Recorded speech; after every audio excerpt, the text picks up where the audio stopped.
பெருமானார் ஸல்லல்லாஹு அலைஹி வஸல்லம் அவர்களுடைய வாழ்விலே நடந்த பல முக்கியமான நிகழ்வுகளிலே ஒன்று பெருமானாருடைய விண்ணுலக பயணம். எதை நாம் மிஅராஜ் என்று சொல்கிறோமோ அந்த விண்ணுலக பயணத்தினுடைய அந்த நிகழ்வு.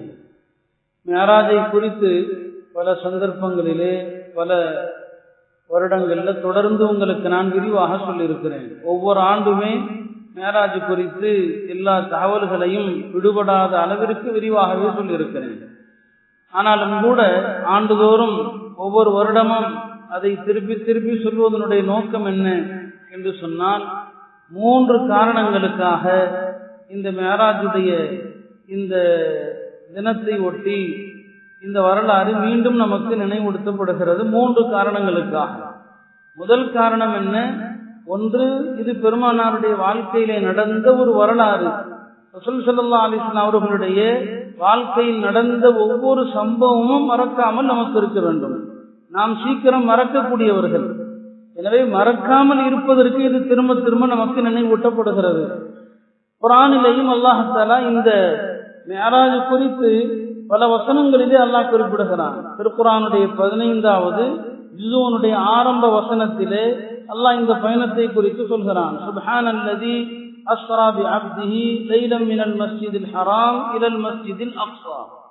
அந்த அல்லாஹ் தூயவன், எவன் தன்னுடைய அடியாரை ஒரே இரவில் மஸ்ஜிதுல் ஹராமிலிருந்து பைத்துல் மக்திஸுக்கு அழைத்து சென்றானோ இரவோடு இரவாக, அந்த இறைவன் தூயவன் என்று இந்த சம்பவத்தை அல்லாஹ் திருமறையிலே சொல்லி காட்டுகிறான். அல்லாஹ் திருமறையிலே ஒரு சம்பவத்தை சொல்லி காட்டுகிறான் என்று சொன்னால் அது முக்கியத்துவம் வாய்ந்தது என்பதை நம்மால் விளங்க முடிகிறது. மேலும் இன்னொரு ஆயத்திலே அல்லாஹ் தஆலா இந்த மிஅராஜ் பயணத்தை குறித்து அல்லாஹ் சொல்லும்போது சொல்வான், வமா ஜஅல்னா ருயல்லதி அரைனாக இல்லா ஃபித்னத்தல் லின்னாஸ். ரசூல் ஸல்லல்லாஹு அலைஹி வஸல்லம் அவர்களை பார்த்து அல்லாஹ் சொல்கிறான், நபியே, உங்களுக்கு இந்த மிஅராஜுடைய இரவிலே, மிஅராஜுடைய பயணத்திலே எந்த காட்சிகளை நாம் காட்டினோமோ அதை மக்களுக்கு நாம் ஒரு சோதனையாக ஆக்கினோம் என்று சொல்றான்.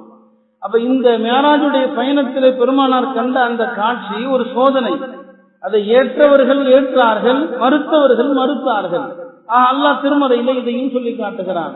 அதே போல திருக்குர்ஆனிலே இந்த மிஅராஜ் பயணம் குறித்து சூரா நஜ்மிலேயும் அல்லாஹ் சொல்லி காட்டுகிறான்.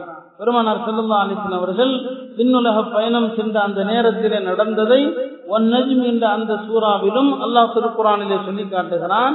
சிதரத்துல் முன்தஹாவை பற்றி வருகிறது. லகத் ரஆ மின் ஆயாத்தி ரப்பிஹில் குப்ரா. பெருமானார் ஸல்லல்லாஹு அலைஹி வஸல்லம் அவர்கள் இந்த இரவிலே, மிஅராஜுடைய அந்த இரவிலே அல்லாஹ்வுடைய பேரற்புதங்களை கண்டார்கள் என்று சொல்கிறார்.